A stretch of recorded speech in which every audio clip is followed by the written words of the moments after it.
Semana passada eu tinha conversado com o Ulisses e tinha me proposto a encerrar o ensino sobre a questão do cristianismo hoje.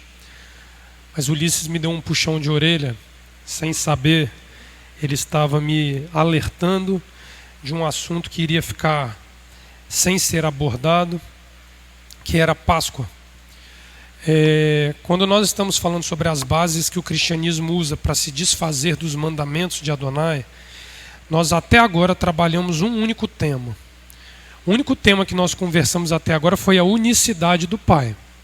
Nós não falamos outra coisa senão o fato de que a desconstrução da ideia de que o Eterno é um foi o grande movimento que as bases cristãs construíram para se dissociar da Torá. Nós só falamos disso em vários aspectos, mas nós falamos de que a de grande diferença entre aquilo que a Torá ensina e a base principal do cristianismo é a unicidade do Criador. Não existe trindade, não existe Deus Pai, Deus Filho, Deus Espírito. Adonai não se divide, Adonai não se define. Ele não se resume àquilo que o pensamento humano pode tentar fazer para construir uma ideia do que é Elohim. E nós usamos como base aquele banner que fica ali atrás, Erie Asher Erie, eu sou Adonai, eu sou o que sou. Quando ele dá uma resposta aos filhos de Israel, quando Moisés chega anunciando que o Elohim dele havia mandado ele liderar o povo numa marcha para fora do Egito. Só que existem dois temas centrais que divergem a Torá do cristianismo, que são de suma importância, e um deles é o Shabat. O Shabat é um mandamento, se assim nós pudermos chamar o Shabat de mandamento. Num dos seus aspectos ele é mandamento, mas o Shabat ele é muito mais do que um mandamento. O Shabat ele tem forma com que talvez mais o cristianismo ele se distanciou da presença do Criador. Por mais que a questão central seja a unicidade do Pai, enxergar nas Escrituras a central ideia de que só há um Deus é um passo que nós temos para dar e que todo que inicia um retorno para o Eterno tem que dar, mas que as próprias Escrituras subsidiam muito bem isso.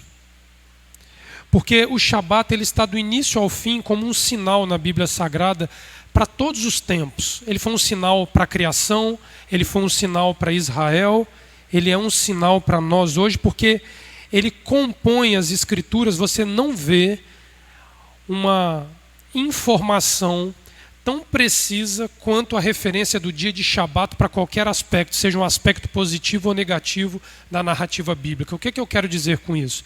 Quando Adonai exortava Israel, falava: vocês violaram o meu santo Shabat. Os 10 mandamentos estão lá para quem quiser olhar a hora que quiser. O Shabat é o quarto dos mandamentos. A criação foi feita em 6 dias e no 7º dia o Eterno descansou. O Shabat ele acompanha e ele norteia o nosso ciclo de vida, a ponto de nós entendermos que o calendário judaico se baseia no Shabat. E esta base do Shabat ela vem porque muitas vezes nós olhamos e falamos assim: poxa, mas Shabat é descanso.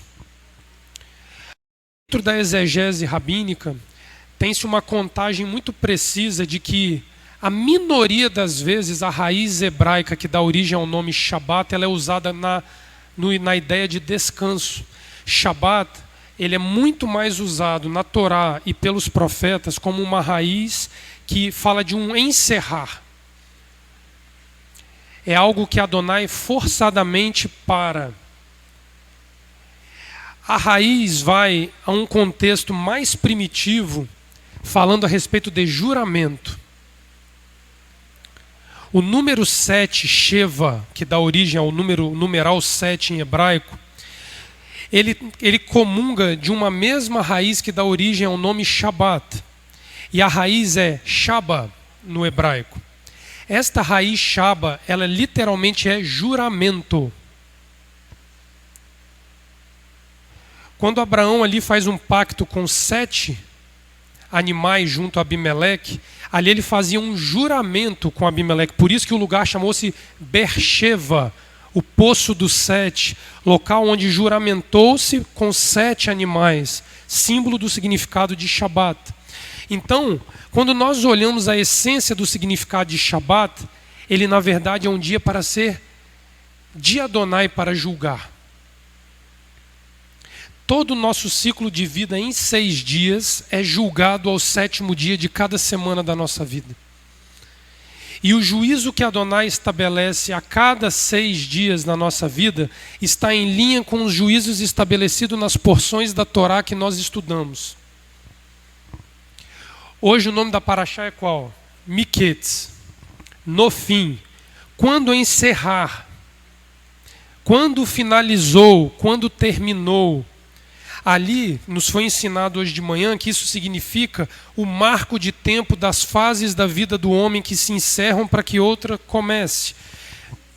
José sai um jovem imaturo e ali encerra uma fase e ele começa a se tornar um adulto maduro na presença de Adonai. Miketz.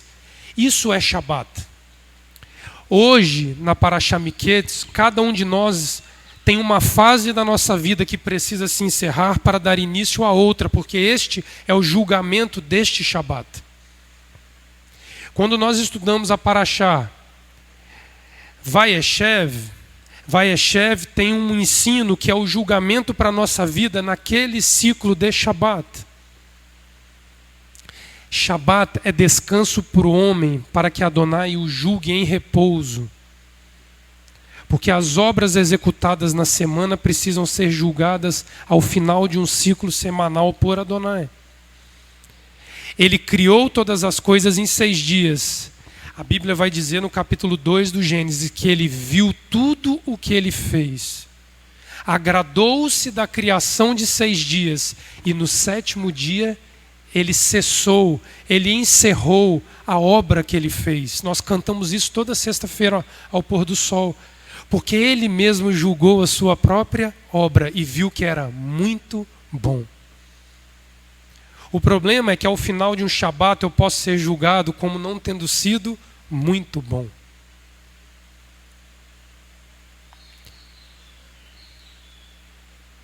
Eu posso ter sido, Salomão, kahá.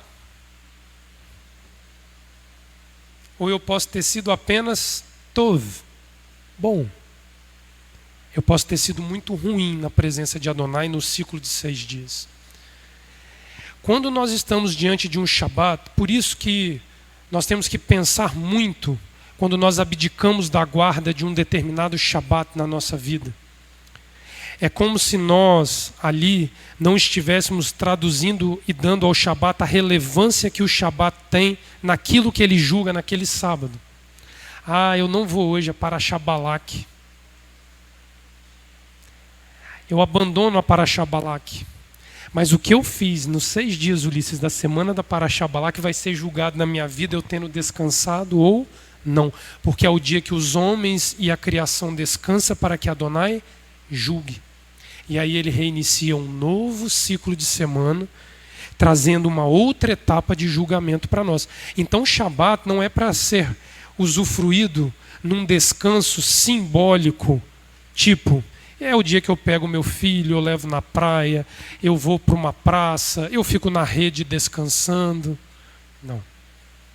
A súplica de Shabat, que nós consideramos um descanso, é o apelo semanal para que o juízo de Adonai venha sobre nós e nós sejamos aprovados no juízo. Curados, transformados, aperfeiçoados. Se vocês olharem números... É juízo e julgamento por causa de uma coisa que Adonai tem na base do seu trono, justiça. Léo, você precisa mostrar à congregação e aos irmãos que eles têm que... Julga-me, Adonai, diz o salmista no Salmo 26. Julga-me, Adonai. Ali nós precisamos entender que esse julgar... eu posso me agradar desse julgamento ou não, mas independente do meu agrado, ele vai julgar para o meu bem. Sim. Então eu não posso ter o julgamento como algo ruim. As pessoas têm medo de orar isso. As pessoas têm medo disso. As pessoas condenam os outros por orar. Julga-me, Adonai. Eu estou em linha com a palavra. Quando os patriarcas, Abraão esteve em Beersheba, quando ele vai finalizar aquele período dele com Isaac, que ele vai oferecer a Isaac, a Torá diz que vão os dois juntos a Beersheba. Encerrou um período. A 10ª provação do patriarca. As pessoas não gostam desse julgamento. Nós estamos vivendo isso intensamente nesses últimos dias. Intensamente. Isso precisa entrar na nossa cabeça. Que nós precisamos ser julgados para o nosso bem, para a nossa felicidade, para o nosso relacionamento com Adonai. O fato, pastor, é que nós seremos julgados independente de querermos ou não ser julgados. A diferença é que quando nós abraçamos o juízo que se estabelece em Shabat, nós somos oportunizados a sermos livres da morte, livres de algo que poderia recair sobre nós por merecimento nosso, mas Adonai pode nos poupar para nos dar um novo ciclo de semana. Esse é o grande sentido de Shabat. Que as pessoas olham o Shabat, parece que é um momento de descanso. Não, mas ele vem julgar a terra em Shabat. Ele coroa a semana com o Shabat. O Shabat não faz parte da criação. Ele antecede a criação. Gênesis capítulo 2, abre lá para a gente olhar esse detalhe. Eu já compartilhei isso com a congregação uma vez, mas nós vamos precisar voltar nisso aqui. Gênesis capítulo 1, verso 31. Observe isso aqui. Viu Elohim tudo o que tinha feito e era Tov Meod, muito bom. E houve um pôr do sol e um nascer do sol, 6º dia. Assim, os céus, a terra, todo o seu exército foram acabados. Ele acabou a obra.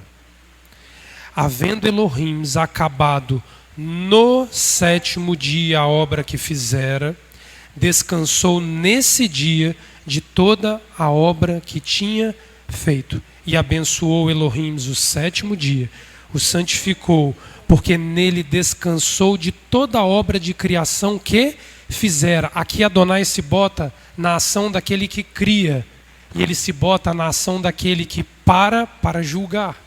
Ele mesmo estabeleceu, ele mesmo julgou.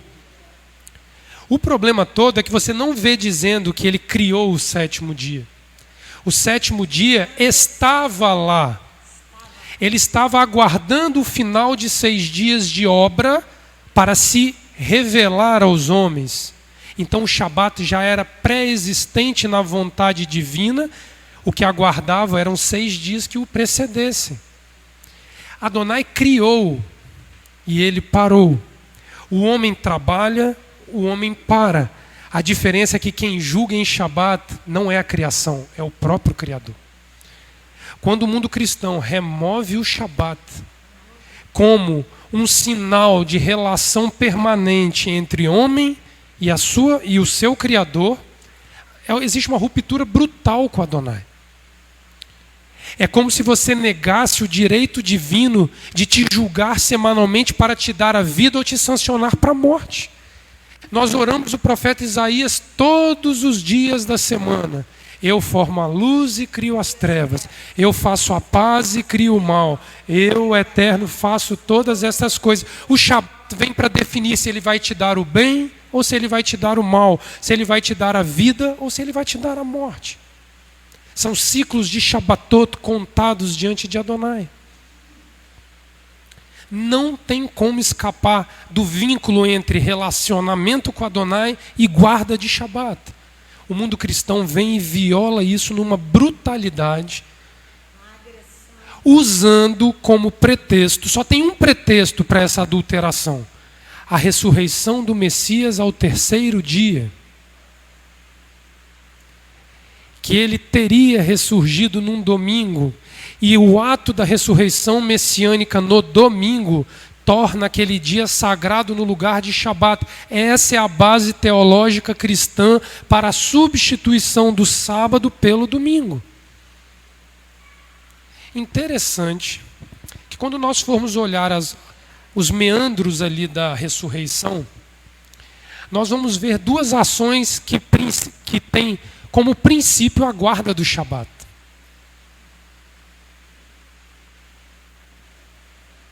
A ressurreição, dentro do que as Escrituras nos mostram, ela traz como precedente a observância do Shabat. Como é que ela substitui o Shabat? Para haver ressurreição, precisou haver a guarda de um Shabat. Ele poderia ter ressurgido em Shabat? Sim, poderia. Mas vocês vão ver que houve um estabelecimento de um fenômeno pré-ressurreição que inibia a ressurreição em Shabat. Uma ação da parte de Adonai que veio estabelecer o juízo sobre aquele que era candidato a ressurgir. E Yeshua, Marcelo, foi julgado por Adonai em Shabat e considerado apto a ressurgir. Aí ele aguarda o fim de Shabat para se revelar ressurreto.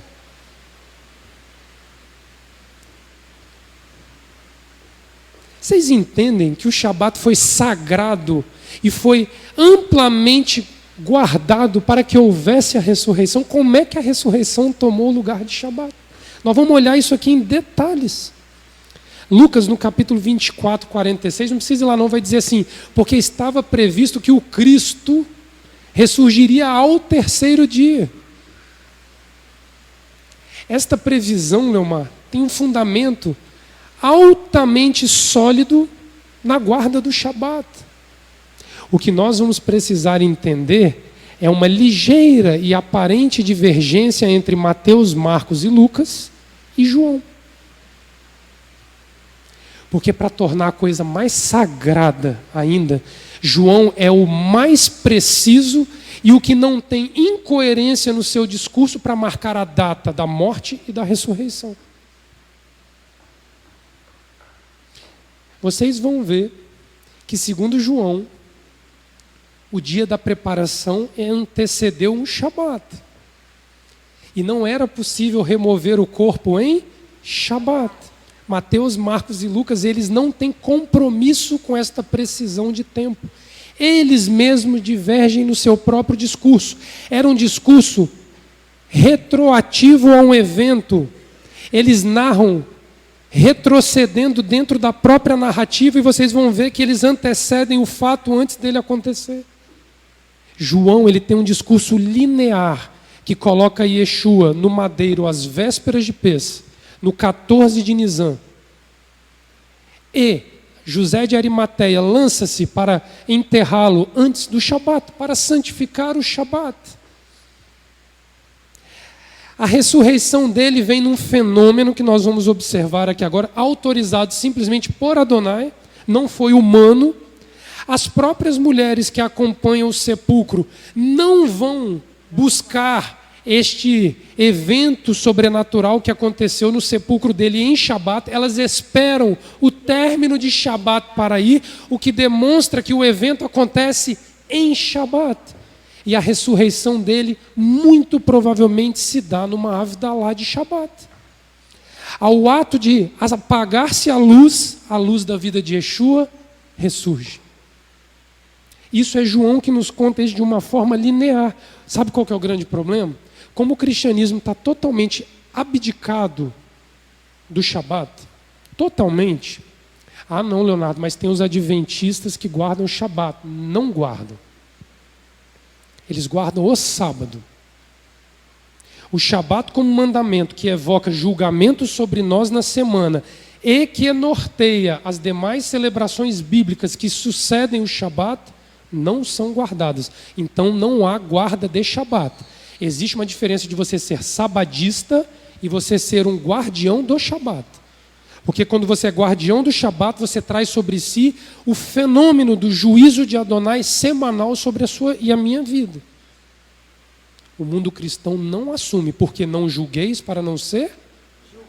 O ensino de Yeshua era para tirar o dedo apontando para a cara do outro e fazendo o dedo virar em primeiro lugar para você mesmo. O problema daquele tempo é que todo mundo que conhecia a Torá gostava de apontar o pecado no outro. Aí ele dizia, não julgueis para não ser julgado, porque você tem que julgar a você em primeiro lugar. E Yeshua não entra em contradição com a Torá nisso. E ali ele eleva o caráter de julgamento de Adonai ao limite. Não julgueis vós, porque a cada sábado vós sois julgados, porque Moisés é lido em todas as sinagogas de Israel a cada Shabat. Onde há Torá, há julgamento. A Torá não fica inerte onde ela habita. Se você estabelece uma Torá dentro da sua casa, Adonai está julgando a sua casa. Se você estabelece a Torá no seu trabalho, ele está julgando aquele local onde a Torá está. Ela é viva. Se eu tenho Torá no meu coração, Adonai está me julgando onde habita a Torá. Isso é Shabat. Mas o mundo cristão diz, não, nós assumimos o domingo, porque Jesus ressuscitou no domingo, o Shabat ficou abolido. Ou seja, os 10 mandamentos sofrem uma adulteração, dizendo, guardai domingos e feriados, como a Bíblia católica está escrita. Mas a Bíblia evangélica não está escrita.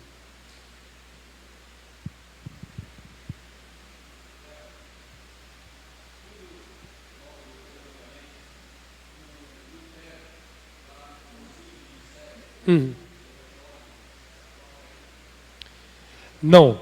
Isso daí é um aspecto teológico ignorado desde o momento que as prescrições bíblicas judaicas foram substituídas por tradições e culturas e aspectos religiosos pagãos do período de Constantino. Então, assim, Lutero foi muito lá na frente. Essa ruptura ela já é muito anterior a Lutero e ela demarca o período ali onde Constantino começa a assumir o cristianismo como religião oficial do Império Romano. Pois não, Salomão? Era isso. Lutero é lá no século XVI, não é isso, se eu não me engano? Então, 1500 e pouco, século XVI. Nós estamos falando do período 350 após Cristo, nós estamos falando do século IV após Cristo. Então, isso, o concílio de Nicéia vem depois. Essa formação, na verdade, a oficialização do cristianismo como religião oficial do Império Romano, ela vem no ano 350 e alguma coisa do período de Constantino. Mas já havia um movimento de ruptura com Israel muito anterior. Nós estudamos há pouco Atos capítulo 15, que ali começa uma divergência, porém não há uma ruptura bíblica. O que acontece depois é o paganismo, trazendo marcos da vida judaica, bíblica, e começa a haver uma assimilação, que Ulisses hoje muito bem tocou pela manhã, chamada sincretismo religioso. Isso foi um processo que 350 anos depois culmina na oficialização do cristianismo, mas já um cristianismo totalmente influenciado por uma doutrina pagã que o diferenciava totalmente daquela doutrina dos judeus que criam em Yeshua em Atos capítulo 15. Porque ali eles criam numa única coisa, Torá. Eles só criam numa coisa, Torá. Dali para frente, quando o paganismo começa a receber as informações a respeito da Torá e de Yeshua, que nós começamos a sofrer uma mistura que tornou a base da Torá anulada para se criar uma nova base chamada cristianismo. É aí que a coisa desanda. O Shabat, ele sofre um fenômeno de mudança pautado nessa mescla. Porque os cultos pagãos, eles não tinham uma previsão tão sólida como a Torá tinha de você santificar o dia de Shabat. Como é que você ia agradar o Deus do Shabat e os outros deuses? Você começa a assimilar os outros dias como dias onde você pode sacrificar a deuses, e aí o cristianismo começa a assimilar uma ideia. O problema é que na sua formação e estruturação precisou justificar uma ruptura com aquilo que era o princípio da Torá. Qual é o grande fenômeno que os cristãos identificam para marcar uma substituição de um sábado por um domingo? A ressurreição messiânica. Opa, esse é um fenômeno único sobre a face da terra. Então usa-se esse grande fenômeno para embasar uma substituição que não tem parte com a Torá. Porque os próprios testemunhos daqueles que viram a ressurreição tiveram o cuidado de nos narrar que o Shabat foi guardado para que houvesse a ressurreição. Então não tem justificativa bíblica absolutamente nenhuma para isso daí acontecer. Oi? O quê? Sim, minha irmã. Não. Eles criam o paganismo. O paganismo ganha... Não. O paganismo já era uma religião muito mais antiga do que o período messiânico. E o cristianismo, ele nada mais é do que uma mistura, um sincretismo de um paganismo muito mais velho do que a própria cultura greco-romana. Isso vai a períodos egípcios, assírios, babilônicos, que gregos e romanos tornaram uma filosofia de vida para dali para frente absorver um conceito de Torá e fazer uma panela só chamada cristianismo. É muito mais antigo do que grego e romano. Se você olhar, o deus Apolo da Grécia é o mesmo deus Ra do Egito de 2000 anos antes. É muito mais antigo, muito mais. Então, quando nós olhamos a Torá, fundamentando que o Criador se sujeitou a ser observador da sua própria obra ao sétimo dia, nós temos um estabelecimento sagrado. É sagrado. Ele criou e ele se julgou em Shabat. Nós que fomos criados, temos como escapar do julgamento de Shabat? O que criou todas as coisas se submeteu a um próprio juízo após a criação. Lembre-se, ele viu a obra que fez, ele julgou o que ele mesmo criou, viu que era muito bom e santificou no ato do término da criação o sétimo dia. Quando você e eu nascemos numa doutrina que nos diz que isso é uma coisa do passado, nós estamos rompendo com o caráter máximo do Criador em ser juiz sobre a terra. E aí você anula os salmos, você anula os profetas, você anula toda a história bíblica, porque Adonai o que bem faz sobre a face da terra é julgar a terra. O que ele fez no tempo de Noa? Ele julgou e destruiu tudo. Só poupou Noa e os seus familiares. O que ele fez com a Torre de Babel? Quando o homem tentou se elevar, ele destrói. Não, Leonardo, ele não destruiu. Ele criou um monte de língua que acabou com a humanidade, que dividiu a humanidade, porque ninguém se comunicava mais. Dentro desse quesito, quando nós estamos diante de uma doutrina que tem uma falsa base na Bíblia Sagrada, nós temos a obrigação de conhecer na Bíblia Sagrada esses meandros, para que nós saibamos justificar a razão da nossa fé e por que é que nós estamos aqui dizendo que Yeshua é o Messias, mas ele não substituiu o sábado pelo domingo, ele não transformou a Páscoa de pão asmo, ervas amargas, em uma Páscoa doce de coelhinho. Ele não criou o Natal, Natal não é bíblico, não há mais tempo de sentar à mesa junto com aqueles que ainda guardam o Natal, porque Natal é uma realidade pagã, fundamentado na trindade de Deus Pai, Deus Filho, Deus Espírito, numa coisa muito antiga que se remete ao Egito antigo, de uma relação incestuosa de mãe com filho, e que esse filho teria sido eterno. E aí ganha uma máscara cristã com Deus, Maria e o próprio Yeshua, da família de Deus. Todos os conceitos que nós nascemos nele, fomos embutidos neles. Usa-se a Bíblia Sagrada para justificar, mas a Bíblia Sagrada ela é perfeita, ela é única e ela não tem motivo para nos desviar. Nós precisamos conhecer a palavra de Adonai. O princípio do Shabat guardado, é o ponto de partida do retorno para nós chegarmos à presença de Adonai. Não se parte em retorno ao Criador sem guardar Shabat. Eu ouso dizer que esta casa só começou o verdadeiro retorno quando rompe com o domingo e guarda definitivamente o Shabat.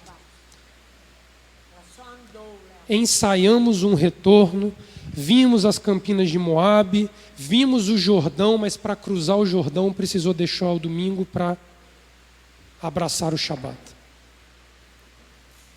E aí é dentro dessa tônica que nós precisamos ver como é que nós vamos nos sair desta situação. Primeiro, o domingo não é citado na Bíblia Sagrada. O nome domingo é muito mais moderno do que a ressurreição. Era chamado de primeiro dia, segundo dia, terceiro dia, quarto dia, quinto dia, sexto dia, Shabat. Não existia domingo. Domingos vem de um conceito romano dado a uma instituição não bíblica daquele dia. E como o Shabat é o único dia da semana que tinha nome próprio, o que é que se faz quando substitui o Shabat? Lhes dá um nome próprio. Então o primeiro dia deixa de ser primeiro dia, é chamado de domingo. Não existe isso. Se você for no Oriente, não existe domingo, tá? O problema é que as pressões de sincretismos religiosos sobre a face da terra resolvem a coisa de uma forma muito simples. Jerusalém é de todos. Sexta-feira é dos muçulmanos, sábado é dos judeus, e agora a briga é para botar o domingo para os cristãos. Ou seja, resolve o problema de todo mundo. Quando a Torá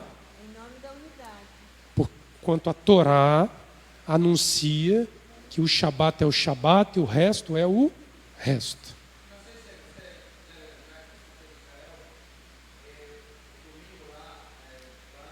Funciona tudo. Sim, é um dia de semana normal. Você compra, vende. Yom Rishon. Isso.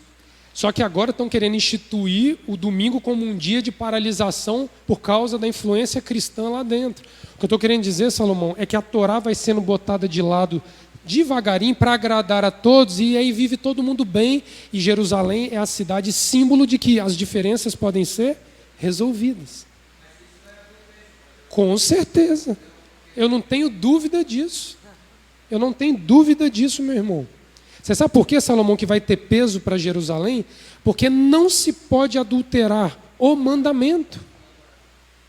Se tem uma terra que é profética para todas as nações, que deveria brigar para que o Shabat fosse o dia a ser guardado, custe o que custar, é Israel, e em especial a cidade de Jerusalém. Quando Israel começa a flexibilizar isso, vem um grande mal sobre Israel. Salomão aqui é testemunha disso. Vamos entrar lá na questão da ressurreição e vamos começar a olhar os meandros de Lucas capítulo 22. Mas antes de ir lá em Lucas, eu queria ir lá em Atos. Eu não ia em Atos não, Ulisses, mas eu vou fazer igual você, eu vou lá. O fato de haver ressurreição é uma base cristã de substituição do sábado, correto? Alguém na face da terra já viu um judeu justificar que o sábado ficou trocado pelo domingo, pela ressurreição do Messias? Vocês nunca viram um judeu falar isso. Quando você identifica a substituição, são os gentios tentando fazer uma substituição do Shabat por meio da ressurreição. Porém, a ressurreição é um fato bíblico voltado para um só povo. Eu já falei isso e vou falar de novo. A ressurreição dos mortos é um sinal bíblico para a casa de Israel. Ali é exclusivamente para a casa de Israel. A ressurreição não serve para brasileiro. A ressurreição não serve para americano, não serve para japonês, para chinês, para africano. A ressurreição é um fenômeno bíblico judaico. Eu já dei para vocês antes umas bases no Primeiro Testamento disso. Agora, Atos capítulo 2 vai dar uma base no Segundo Testamento de que a ressurreição ela é judaica. Presta atenção. Atos 2, 22. Homens israelitas. Para quem que Pedro está falando aqui? Escutai as palavras a Yeshua de Nazaré, homem aprovado por Elohim entre vós com maravilhas, prodígios e sinais, que Elohim por ele fez no meio de vós, como vós mesmos sabeis. Este homem vos foi entregue pelo determinado conselho e presciência de Elohim. Tomando-o vós, o crucificastes e matastes pelas mãos de injustos, mas Elohim o ressuscitou, soltas as ânsias da morte, porque não era possível que fosse retido por ela. A quem é usada a justificativa da ressurreição para comprovar a pessoa de Yeshua? Aos judeus, porque estrangeiro precisa de Torá. Quer retornar? Quer fazer um retorno a Adonai? Se volte e observe e guarde a Torá. É isso que todo o tempo os estrangeiros na palavra de Adonai são convidados a fazer. Se tiver um estrangeiro na sua casa no período de Páscoa, ele pode celebrar Páscoa? Pode, basta ele se circuncidar e celebrar a Páscoa. Circuncisão é mandamento, celebrar Páscoa é Torá, é mandamento. Você não precisa usar a ressurreição para convencer o estrangeiro, traduzindo, o cristão, do retorno para o Criador. Porque a ressurreição não foi feita para convencer gentio a respeito do pecado. Quem convence o gentio do pecado é o conhecimento da Torá. Paulo vai dizer lá, porque hoje há uma lei dentro de mim que briga contra a lei que há na minha mente. O que quero fazer não posso. É o conflito daquele que vive uma lei própria, daquele que tem contato com a lei do eterno. Torá. Não se convence judeu com Torá, porque Torá já nasceu no coração do povo judeu. O convencimento da pessoa do Mashiach vem pela ressurreição, mas quando você apresenta um Messias ressurreto no domingo e que o domingo tomou lugar do sábado, o judeu dá 1, 2, 3 passos para trás. Esse não é o meu Messias. Mas mostra para um judeu que ele ressuscitou ao terceiro dia, que era um domingo, primeiro dia da semana, e que ele guarda e espera o Shabat para isso acontecer. Está ouvindo, Salomão? Fala para os seus irmãos, quando você tiver a oportunidade, de que ele aguardou o Shabat para ressurgir. Isso tem peso para a casa de Israel. O Messias é um guardião do Shabat. Ele ensinava nas sinagogas em Shabat. Aí você começa a dar oportunidade para que comecem a entender Yeshua, o filho de Davi. Agora, ele ressurge no domingo, troca o domingo pelo sábado e faz da Páscoa a sua morte, o seu calvário, e dali os nossos pecados foram todos eliminados, e agora eu posso comer chocolate porque a vida agora é doce, porque eu estou salvo em Jesus. O judeu vai dar 3 passos para trás e não vai te ouvir. E com toda razão. Porque não é o que é previsto pela Torá. A ressurreição está prevista no Salmo 22, a ressurreição está prevista em Isaías capítulo 50. Vai lá ver o que falam os textos, é porque eu não tenho tempo. Eu anotei aqui, mas não tenho tempo. Agora vamos lá em Lucas, que eu prometi. Lucas capítulo 22. Olha o verso 7. Eu já me desdobrei nesse negócio aqui, mas muito. Chegou o dia dos pães asmos, em que era necessário sacrificar a Páscoa. Chegou o dia de pães asmos, no calendário, qual é o dia? 14 de Nisan, ao pôr do sol, ou seja, dia 15 de Nisan, os primeiros raios do dia 15 de Nisan. E Yeshua enviou Pedro e João dizendo: ide, preparai a Páscoa para que a comamos. Faz sentido isso aqui? Tem compromisso com a questão temporal? Não estou dizendo que é mentira o que está escrito, olha a diferença. Eu só estou te dizendo que o escritor, na hora de narrar isso, ele tinha um comprometimento temporal de exatidão com o que ele estava fazendo. Por que eu posso dizer que não? Porque se prepara a Páscoa na tarde do dia 14. Aqui eles já estavam no pôr do sol do 14 para o 15. Então ele não tem uma questão específica quanto ao tempo. Ide, preparai a Páscoa para que comamos. Quem é que prepara a Páscoa na hora da Páscoa? Como é que você amassa pão asmo? Como é que você faz maror? Como é que você sacrifica o cordeiro? Como é que você bota o ceder de peça montado na hora do Shabat, de peça? Então começa por aí. Nós já começamos Páscoa agora. Aí eu deixo a senhora se sair dessa. Eu prefiro que ela se assuma essa responsabilidade. Não, sabe por quê, Léo? Gente, olha aqui, se tem que celebrar a Páscoa aqui, tem que fazer raléu na rua, tem que ir lá não sei onde. Eu tenho que começar a pensar toda essa movimentação agora. É Páscoa. E o coração da congregação precisa se movimentar para a Páscoa. E eles são difíceis de entender? Difíceis de entender. Então, já estou caminhando em direção à Páscoa. Amém. Então nós temos que falar de Páscoa, né, Ulisses? Sábado que vem, né? Não tem jeito, não. É isso aí. Verso... Outro vai aqui no dia fazer Páscoa. Então, aí o texto transcorre até o verso 14 e diz: chegada a hora, pôs-se Yeshua à mesa com ele e com ele os apóstolos. Que hora que chegou? O pôr do sol do dia 14 de Nisan para o dia 15. Então, quando ele fala aqui, no verso 7, chegou o dia dos pães asmos, é uma descrição atemporal, descompromissada com a realidade factual do tempo. Porque senão a nossa cabeça fica louca se a gente não entender isso. Então ele aqui está dizendo para a gente que retrospectivamente, antes de chegar o pôr do sol, Yeshua mandou os discípulos à cidade preparar o ceder de peça. É isso que ele está dizendo. Eu fico muito feliz que quando a casa de Israel compreender isso, eles vão escrever isso da forma fácil de entender. Misericórdia esses gregos escrevendo, misericórdia. Verso 17.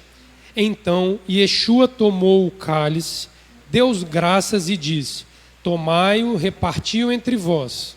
Então eles estavam celebrando peça. Salta no capítulo 23. Tudo isso aqui, até onde nós vamos começar a ler, passa-se na noite do dia 15 de Nisan. Era a Páscoa, já o início da festa de pães asmos. Toda essa parte que nós estamos saltando aqui. No capítulo 23, versículo 17, vai dizer assim. Vamos no 16. Yeshua já está preso, já está diante de Herodes e Pilatos.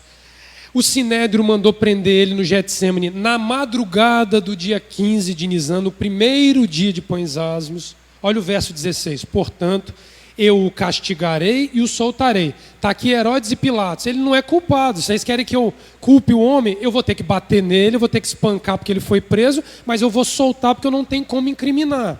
Olha o que o texto diz no 17.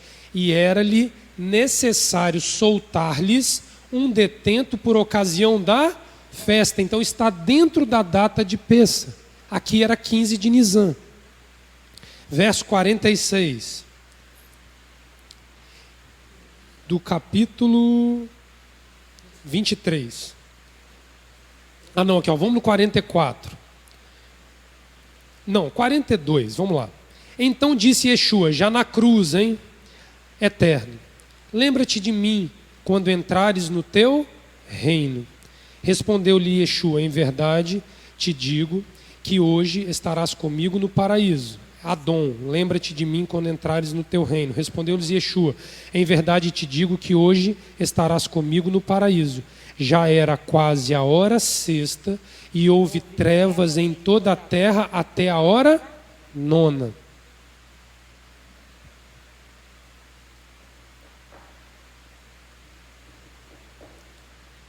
Ele morre dentro de Pessa? Morre dentro de Pessa. Era a hora nona do dia 15 de... E Yeshua não é a nossa Páscoa, não é isso que o texto diz? Ele não morre na festa de Páscoa. Então aqui está dizendo que na hora sexta ele estava conversando com o outro criminoso lá da cruz. E o problema se estendeu até a hora nona. O dia bíblico era do nascer do sol até o pôr do sol contado em 12 horas. Do início do escurecer até o amanhecer do outro dia, mais 12 horas. Aqui era a hora nona, estavam faltando apenas 3 horas para se encerrar o dia de Pêssah. Tá? Verso 54. Vamos no 50. Ora, havia um homem chamado José, membro do Sinédrio, homem bom e justo, o qual não tinha consentido no conselho e nos atos dos outros. Ele era da cidade de Arimateia, na Judéia, e esperava o reino de Elohim. Chegando ele a Pilatos, pediu-lhe o corpo de Yeshua. Então, tirou o corpo do madeiro, envolveu no lençol, pô-lo num sepulcro cavado numa rocha, onde ninguém ainda havia sido sepultado. Ele faz um sepultamento em que dia?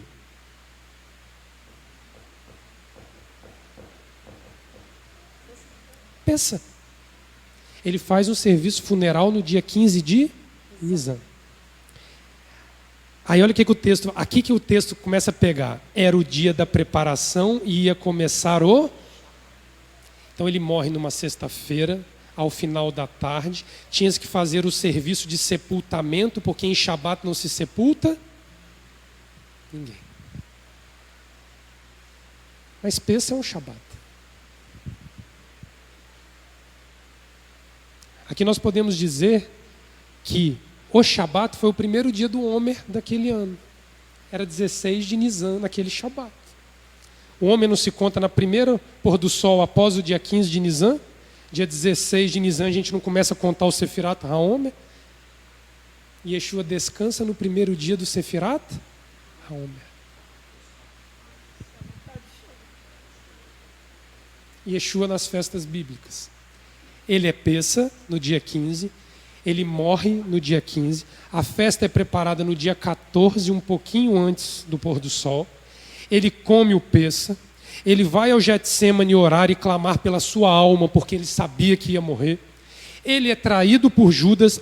Engraçado que eu vou falar isso no sábado que vem, mas lembra disso. Vocês nunca se perguntaram que nessa base bíblica não aparece a erva amarga na hora de celebrar o Pêssah? Fala que ele toma o cálice, que ele come o cordeiro, que ele toma o pão, e a erva amarga? Então vamos falar disso sábado que vem.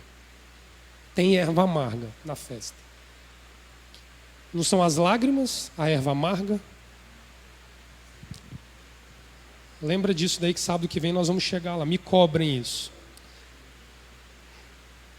Ele é levado ao Sinédrio em Pêssah. Ele é julgado pelo Sinédrio em Pêssah. Ele é julgado por Pilatos em Pêssah.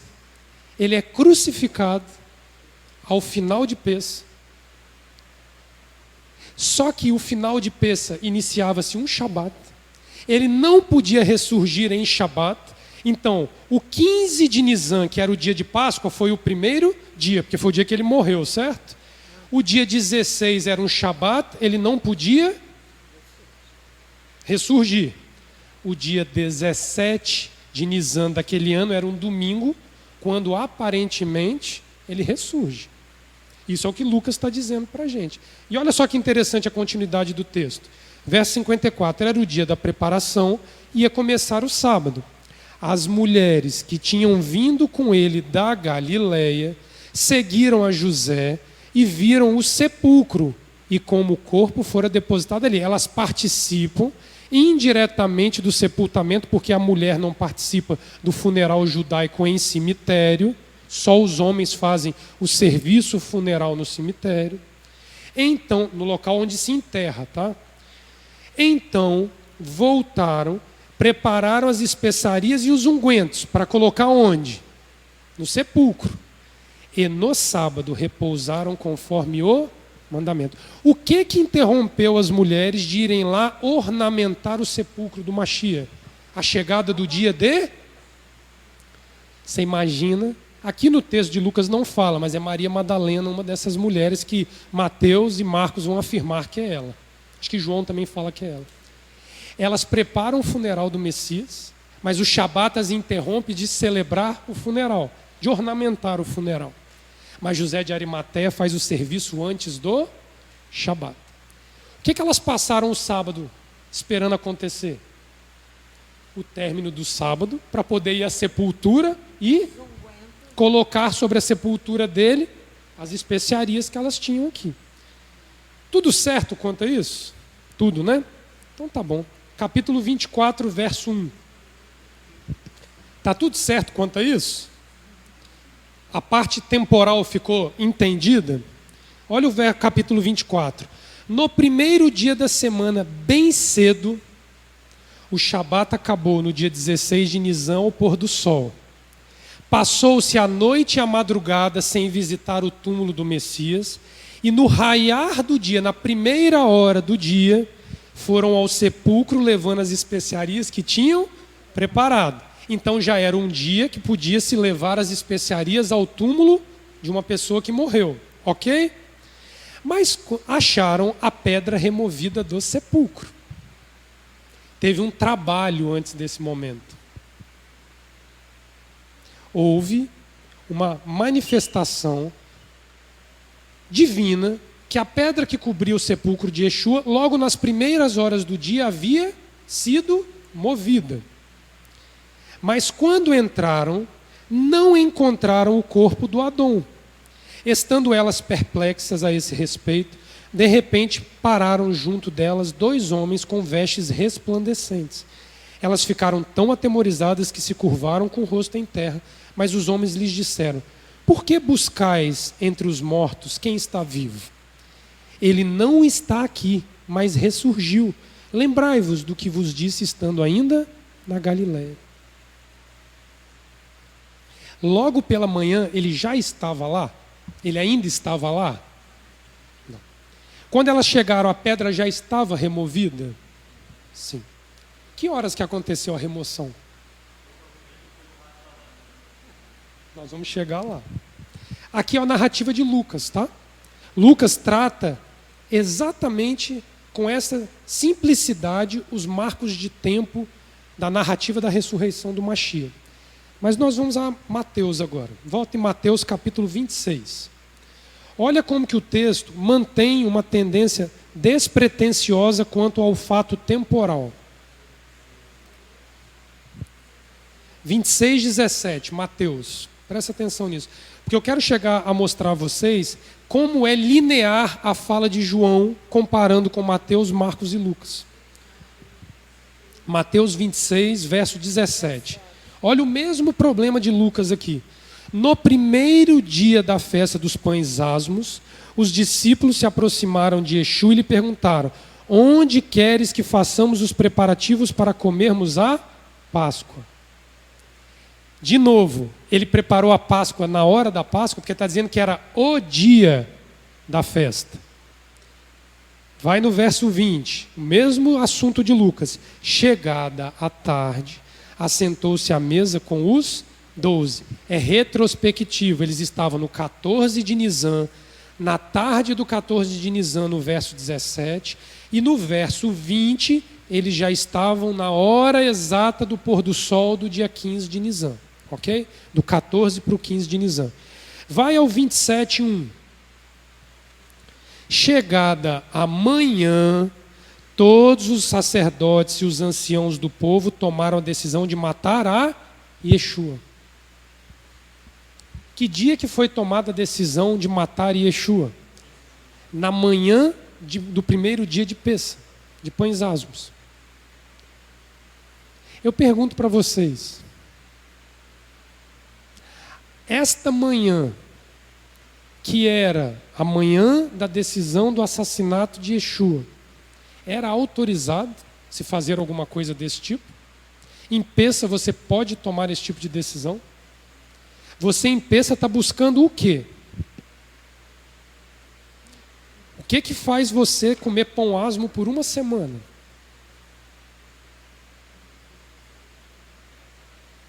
Estou perguntando. O fermento é símbolo do que, segundo Paulo? O que eles estavam cometendo no dia de Pêssah? O sinédrio de Israel, entenda, não era a nação de Israel, era o sinédrio de Israel. O que eles estavam fazendo naquele dia? Estavam com o fermento sobre eles, porque não haviam removido o fermento dos vossos corações. Vamos lá. Verso 57 desse mesmo capítulo. Chegada a tarde, ou seja, encerrou-se o primeiro dia de Pessa, e está iniciando o segundo dia de Pessa, de Pães Asmos. Veio um homem rico de Arimateia chamado José, que também era discípulo de Yeshua. Este foi ter com Pilatos e lhe pediu o corpo do mestre. Então Pilatos mandou que lhe fosse entregue. E José, tomando o corpo, envolveu-o num pano limpo de linho e o depositou no seu sepulcro novo, que havia aberto na rocha. Rolou uma grande pedra para a entrada do sepulcro e se retirou. Estavam ali assentados na frente do sepulcro Maria Madalena e a outra Maria. No dia seguinte, ou seja, eles estavam na tarde do dia 15 de Nisan. No dia seguinte, 16 de Nisan, que é o dia depois da preparação, os principais sacerdotes e seus foram ter com Pilatos. Ou seja, era uma sexta-feira e Yeshua estava morto às vésperas de Shabat. Elas estavam vendo o sepulcro do Messias. José de Arimateia estava enterrando ele ao final do dia 15 de Nisan. E eles esperam entrar o Shabat para irem diante do rei de Israel naquele tempo, do juiz de Israel, dizendo: Senhor, lembramo-nos de que aquele enganador, enquanto vivia, disse: depois de 3 dias ressurgir. Portanto, manda que o sepulcro seja guardado com segurança até o 3º dia, para não se dar o caso de que, se os discípulos vão à noite, furtem e digam ao povo: ressurgiu dentre os mortos. Assim, o último erro será pior do que o... Eles vão garantir que a ressurreição não aconteça, pedindo que humanamente não houvesse uma remoção do corpo do Messias para justificar uma eventual ressurreição. Mas a fala deles aqui é: assim, o erro de deixá-lo ressuscitar não pode ser maior do que o erro de tê-lo levado à cruz. Em 16 de Nisan, no primeiro dia do Sefirat HaOmer, eles ocultam o dano feito a um irmão.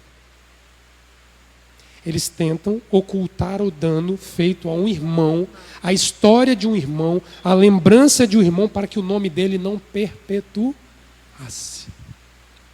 A Torá vai dizer, por meio das filhas de Zelofead, que até as mulheres podem fazer perpetuar o nome dos pais se elas se casarem com homens de outras tribos dentro de Israel, quando se tornarem viúvas daquele que ela casou dentro da própria tribo.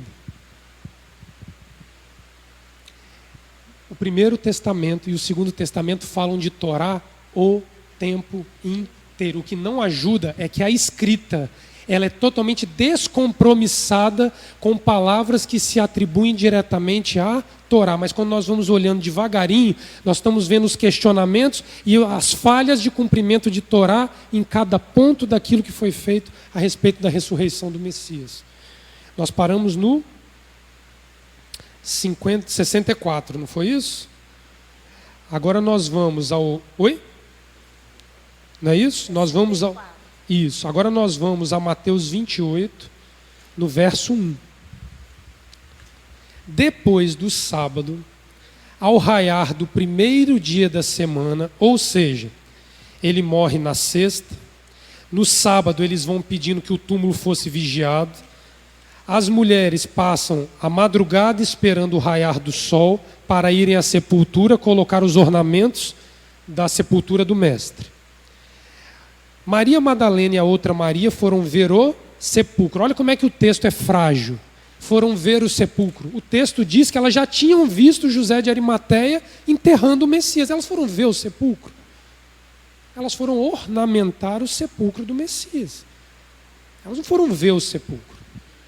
Houve um grande terremoto, pois um anjo do Eterno desceu do céu, chegou, removeu a pedra e assentou-se sobre ela. O seu aspecto era como um relâmpago e a sua veste branca como a neve.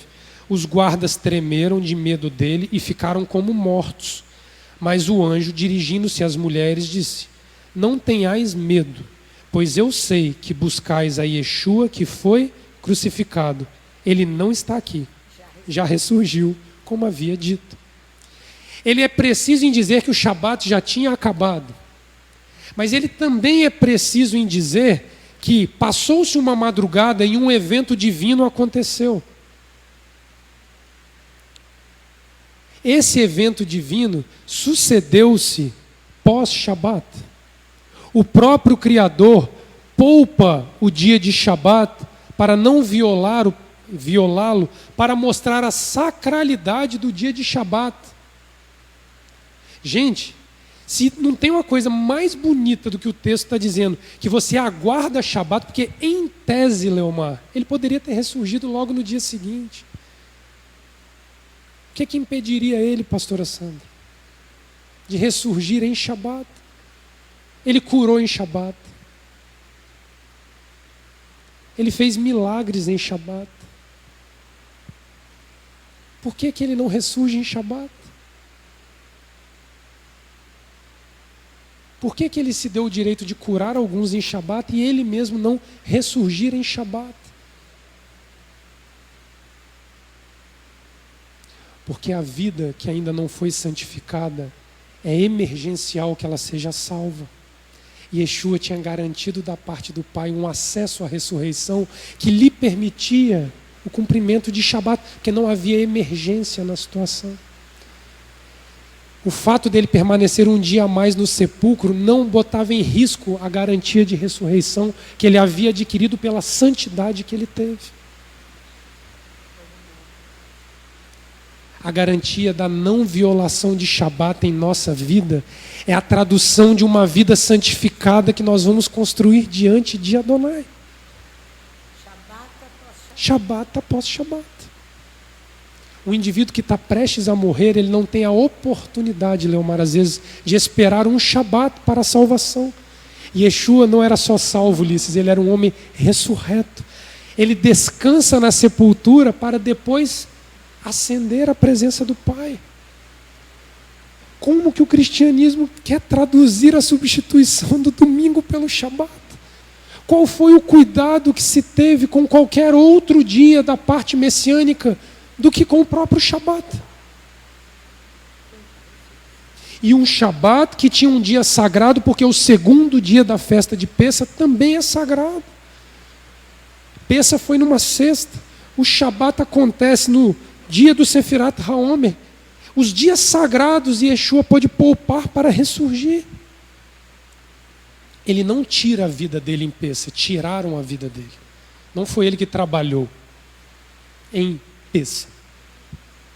A violação do direito de Shabat, ela vem quando a vida está em risco. Não havia risco de Yeshua deixar a ressurreição. Ele aguarda o tempo perfeito para se estabelecer vivo novamente sobre a terra. E o espanto aqui de todos, é porque mesmo tendo ouvido, olha o enviado de Adonai o que diz, como ele já havia dito, eles não conseguiam, Leomar, fazer a leitura da ressurreição, mesmo no ato dela diante dos olhos. Nós não conseguimos enxergar a ressurreição dos mortos na nossa vida, que está na nossa cara, quando Adonai nos mata e nos faz viver a cada sacrifício da manhã, da tarde, da noite, Shabat e nas festas bíblicas. Precisa vir um enviado de Adonai para nos fazer entender a ressurreição dos mortos. Ressurreição dos mortos é o ponto alto da Torá, que só alguém com uma vida santificada vai saber reconhecer. Porque a ressurreição dos mortos acontece com a morte da natureza do pecado no nosso interior. E um novo homem e uma nova mulher sendo formados a cada vez que a Torá é cumprida na nossa vida. E Yeshua cumpre Shabat para ressuscitar.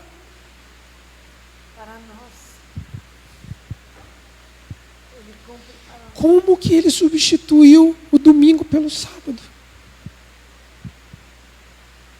É um sinal para a humanidade, o Shabat. Ele dá um sinal no ato da criação. Como é que ele vai fazer o enviado dele substituir? A ressurreição acontece num domingo, como poderia ter acontecido em qualquer outro dia, menos em Shabat. A vida de Yeshua não estava em risco.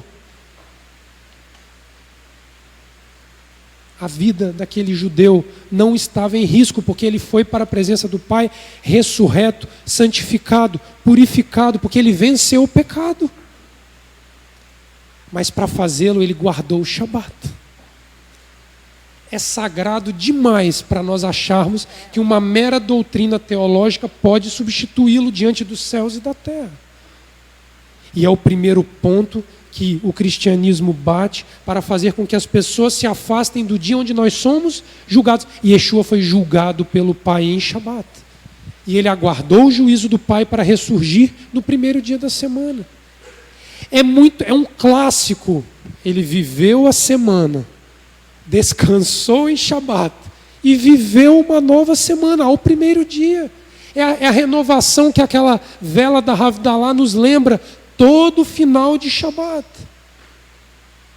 Acabou o Shabat, acabou o dia do julgamento. Apaga-se a vela. Shavuatov. Não é assim que a gente cumprimenta? Uma boa semana. Mas qual é o texto que a gente lê logo em seguida?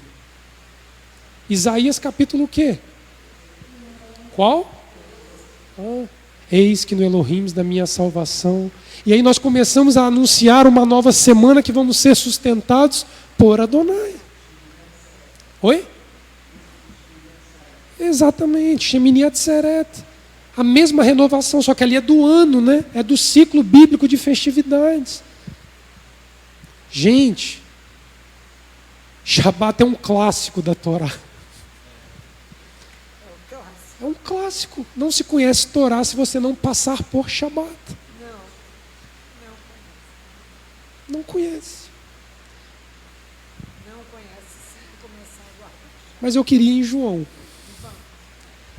E toda a história do retorno desta casa começa com a negação de uma pessoa que conheceu o Shabat e que em Jerusalém disse: esta briga eu não vou comprar.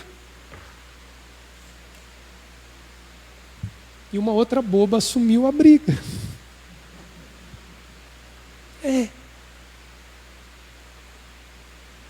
A luta pelo Shabat nos fez caminhar uns 14 anos ainda, com Shabat e domingo, Shabat e domingo, Shabat e domingo.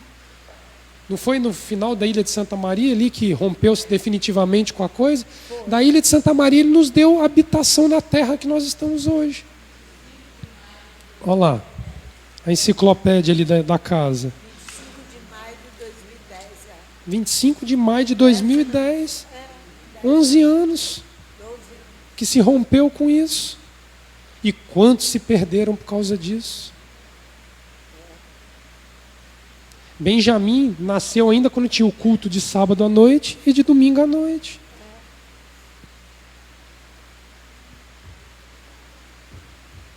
Não tem sincretismo. Ou você serve a Elohim ou você serve aos demônios. Shabat é o princípio do retorno. Você será ajuizado por Adonai é o princípio do retorno. O mundo cristão não gosta de ouvir que precisa ser julgado.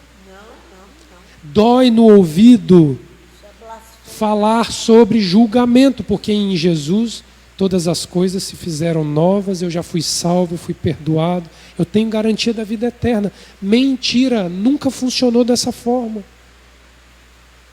Yeshua foi julgado num Shabat pelo Pai. Nós somos julgados pela paraxá da semana a cada sábado. E nós aprendemos ao longo dos anos a observar a nossa vida em linha com a paraxá da semana. Interessante, Léo, que as pessoas pensam que em Shabat não existe julgamento de Adonai. Meu pai até. Olha só, é assim, que em Shabat é só descanso, é só prazer, é só isso. Não é isso que a Bíblia diz. O profeta Jeremias, no capítulo de Lamentações de Jeremias, Ele vai falar aqui claramente quando Adonai, quando eu falei aqui à frente, que o que acontece com Jerusalém quando é atacada em Shabat. Sim. E em Yom Kippur. Sim, de Golda Meir ali, né? Aquela situação que houve da uma guerra do Yom Kippur ali. desestruturação de todo o governo local, que dos líderes todos do governo sofreram uma CPI e Golda Meir depois ela vai renunciar. Lamentações, capítulo 2, para você entender que Shabat é julgamento e Adonai julga em Shabat. Olha aqui, ó. No capítulo 2 de Lamentações, ele diz aqui, quer ver, ó? Versículo 6. Arrancou a sua morada com violência como se fosse um jardim. Destruiu a sua congregação. O Eterno em Sião pôs em esquecimento as festas e o Shabat. Na indignação da sua ira, rejeitou com desprezo o rei e o sacerdote. Quando as pessoas pensam que Adonai não julga em Shabat,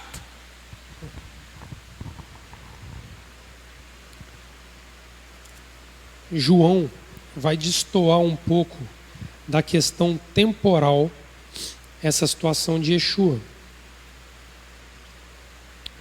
Observem que o capítulo 19 de João vai entrar numa divergência pontual na questão temporal, sem comprometimento da narrativa do fenômeno da ressurreição. Entenda, existe uma imprecisão quanto ao texto de Mateus, Marcos e Lucas, e uma precisão de discurso temporal quanto ao texto de João. É aí que eu quero entrar com vocês, entendeu? Observa que quando nós estamos no capítulo 19, verso 14, verso 12, desde então Pilatos procurava soltar Yeshua, e Yeshua já estava preso. No texto que nós lemos antes, Jesus, Yeshua, estava preso no primeiro dia da festa de Páscoa. Concordam comigo? Concordam comigo?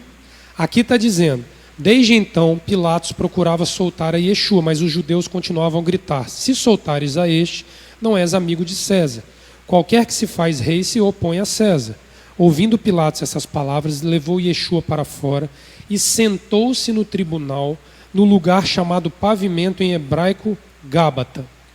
Era o dia da preparação da Páscoa, 14 de Nisan, à tarde. Era a hora quase sexta. Diz Pilatos aos judeus, eis o vosso rei.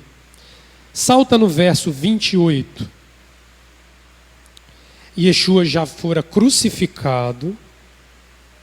Ele já estava pendurado no madeiro. O verso 28 diz, mais tarde, naquele mesmo dia, sabendo Yeshua que tudo estava consumado, e para que a escritura se cumprisse, disse, tenho sede. Estava ali um vaso cheio de vinagre, embeberam de vinagre uma esponja, colocaram-na numa vara de sopo e chegaram-na à sua boca. Quando Yeshua recebeu o vinagre, disse, está consumado. Inclinando a cabeça, entregou o Espírito. Como era o dia da preparação, os judeus, para que os corpos não ficassem na cruz durante o Shabat, porque esse sábado era um grande dia, era um Shabat, Shabaton. Aqui ele afirma que o Shabat era o dia de Pessa. Ele morre às vésperas do 14 de Nisan, na 9ª hora. Ele morre na entrada de Shabat. Pouco antes de Pessa ser celebrado e Shabat ser anunciado, ele morre na hora 9ª. Pessa e Shabat iniciariam na 12ª hora daquele dia. Ele morre na hora 9ª. Então ele não é violado em Shabat. Mas aqui vai dizer que Pessa e Shabat caíram no mesmo dia.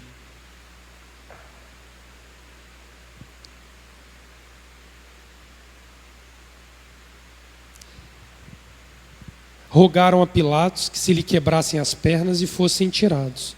foram os soldados, quebraram as pernas do primeiro e do outro que com ele fora crucificado. Mas chegando-se a Yeshua, vendo-o já morto, não lhe quebraram as pernas. Contudo, um dos soldados trespassou-lhe o lado com uma lança e imediatamente saiu sangue e água. Aquele que o viu testificou e o seu testemunho é verdadeiro. Ele sabe que é verdade o que diz, para que também vós creiais. Estas coisas aconteceram para que se cumprisse a Escritura. Nenhum dos seus ossos será quebrado. Êxodo capítulo 12, versículo 46. O cordeiro era sacrificado às vésperas do pôr do sol do dia 15 de Nisan, do 14 para o 15, mas sem fraturar os seus ossos. Aqui nós podemos afirmar, pelo texto de João, que ele morre no tempo que o cordeiro morria, porque não se imolava o cordeiro ao pôr do sol do 14 de Nisan. Imolava-se o cordeiro antes do pôr do sol, para que no pôr do sol ele fosse queimado e comido. Mas a morte, a degola de sangue dele era feita antes. E Yeshua está aqui guardando Pessa e guardando Shabat ao mesmo tempo. E como diz a outra escritura, olharão para aquele a quem trespassaram. Salmo 22, 17 e 18, Zacarias 12, versículo 10. Depois disso, era um Shabat. José de Arimateia, que era discípulo de Yeshua, mas em oculto, por temer os judeus, pediu a Pilatos que lhe permitisse tirar o corpo de Yeshua. Com a permissão de Pilatos, ele foi, tirou o corpo de Yeshua. Foi também Nicodemos, aquele que anteriormente se dirigia de noite a Yeshua, levando quase 100 libras de uma mistura de mirra e aloés. Tomaram o corpo do Messias, o envolveram em lençóis de linho com as especiarias, como os judeus costumam fazer na preparação para o sepultamento. No lugar em que Yeshua foi crucificado, havia um jardim, e no jardim um sepulcro novo, no qual ainda ninguém havia sido posto.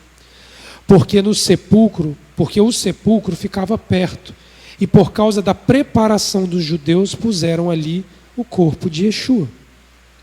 Eles não se sentiram ameaçados de colocar o corpo próximo à cidade, porque como era a preparação para Pessa e para Shabat, judeu nenhum se contaminaria com um cadáver. O risco de roubarem o corpo do Messias era zero. Passa-se o Shabat, e o verso 21 diz assim: na madrugada do primeiro dia da semana, sendo ainda escuro. É aqui que eu quero bater com vocês. O outro texto tinha dito que no raiar do primeiro dia da semana, era o domingo de manhã, concorda? O texto aqui está dizendo que na madrugada do primeiro dia da semana, era a noite após o término do Shabat, após a...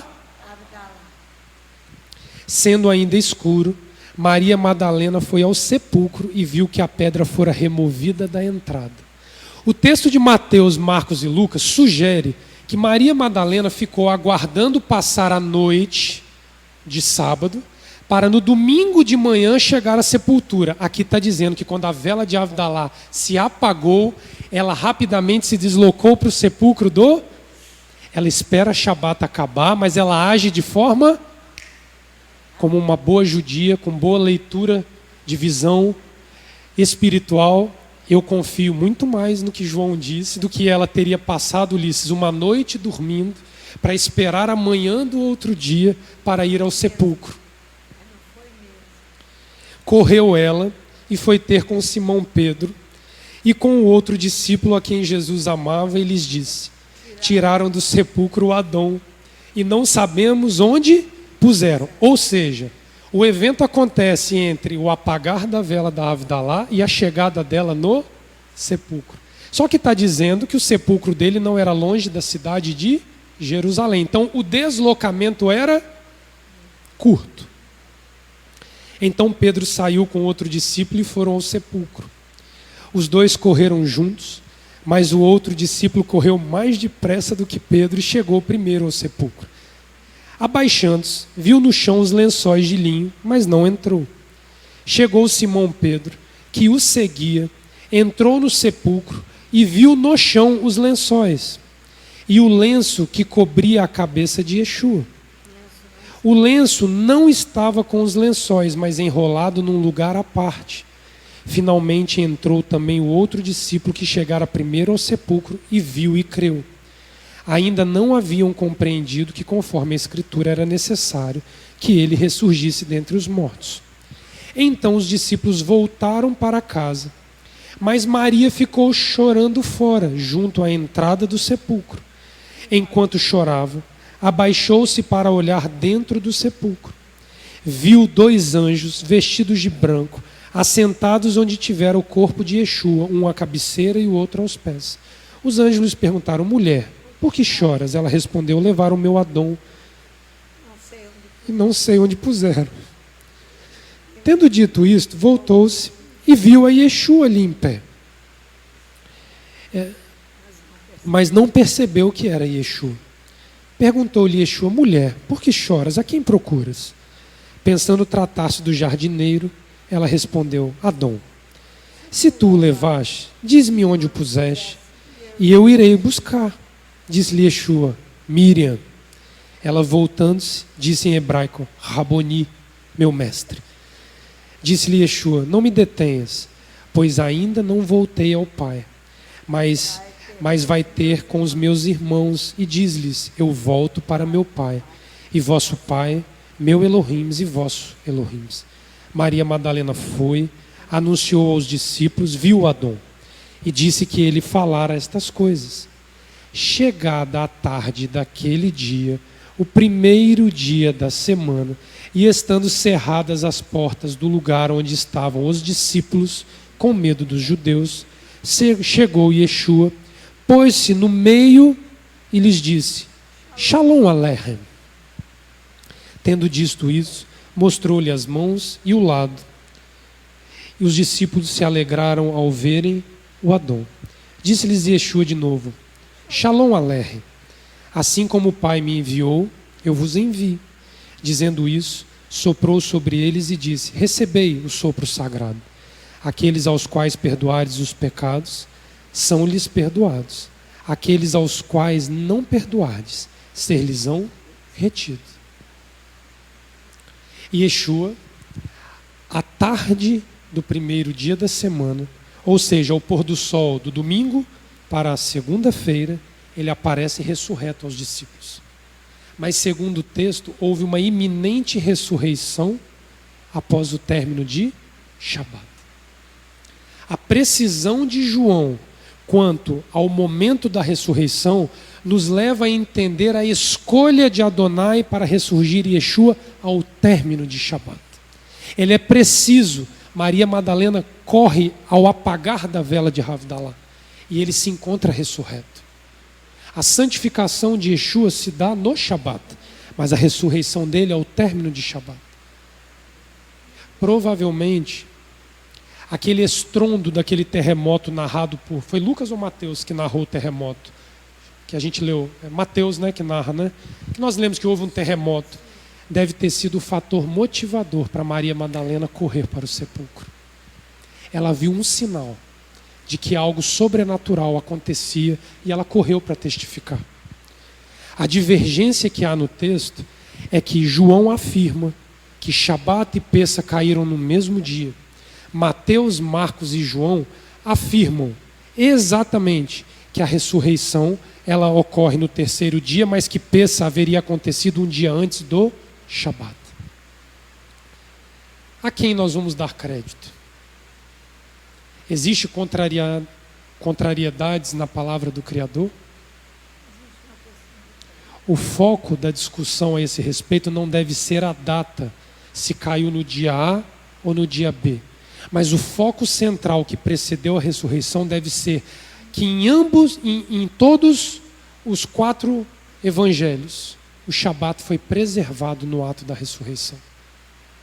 O que unifica a descrição do texto é a guarda de Shabat.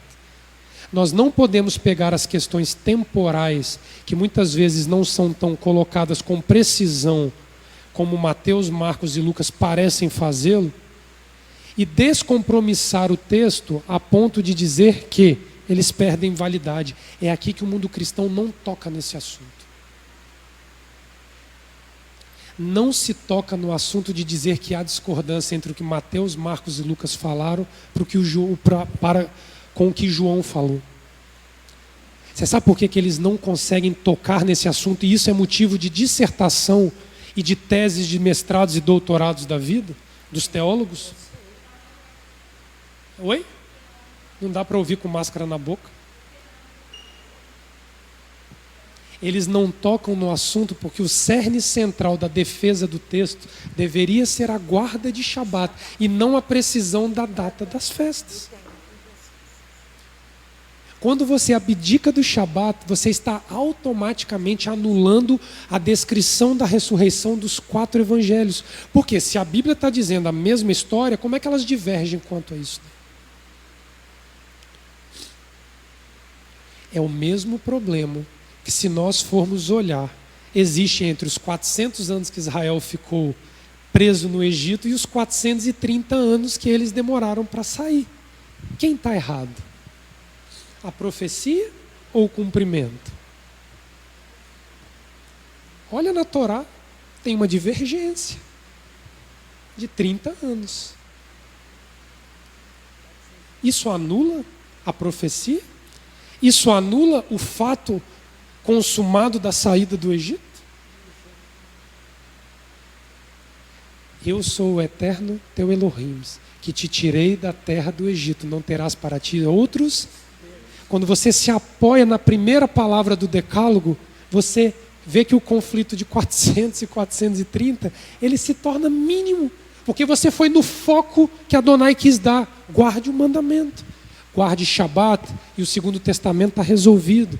Observe, pensa que o problema de datas do segundo está resolvido também. Nós não podemos cair na bobagem que fez o mundo cristão não tocar no assunto, quando o foco da ressurreição é a guarda de Shabat que precedeu a ressurreição. Se nós não aprendermos a olhar pelo foco de Torá, nós vamos chegar em assuntos que muitas vezes nos gabinetes são tratados assim: meu filho, nesse assunto não se fala. Ore e peça para que Deus fale ao seu coração. Não é assim que é o conselho que é dado? Alguém já ouviu essa frase alguma vez?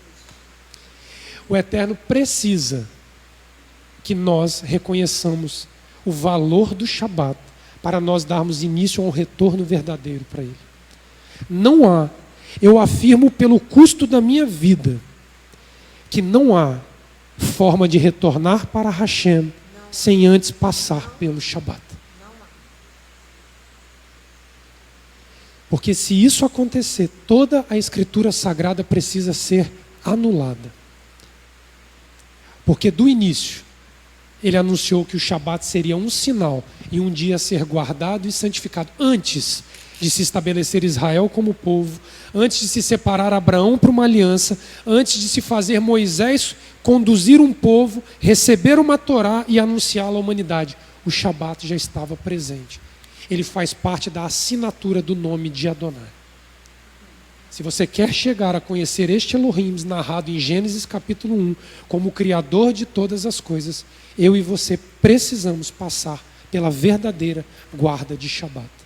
Que o Eterno nos abençoe, e até sábado que vem nós vamos à peça para finalmente encerrar a Páscoa cristã e a Páscoa bíblica, para nós entendermos o desvio da Páscoa que nos leva ao Decálogo como essência. Eterno Elohim de Abraão, de Isaac e de Jacó.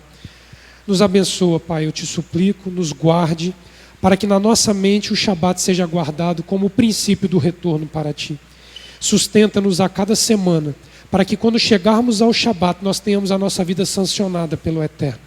Porque assim nós estaremos contando os ciclos da nossa vida, conforme o Eterno no princípio desejou, que durante 6 dias Ele fez todas as coisas e ao 7º dia descansou. Que nós possamos aprender a descansar em Shabat, para que o Eterno, olhando para nós, possa ter misericórdia e nos renovar mais uma semana. Que o Eterno venha trazer a graça e a misericórdia que cabe a nós neste final de Shabat da Parashá Miketz, para que nós saibamos que existem etapas na nossa vida que precisam se encerrar e outras que precisam iniciar, assim é o retorno para nós. Nos ajude a retornar para Ti a cada Shabat, e que no fim de todas as coisas nós possamos Te glorificar, porque o Shabat nos conduziu à Tua presença. É como nós oramos em nome de Yeshua, nosso Messias. Amém.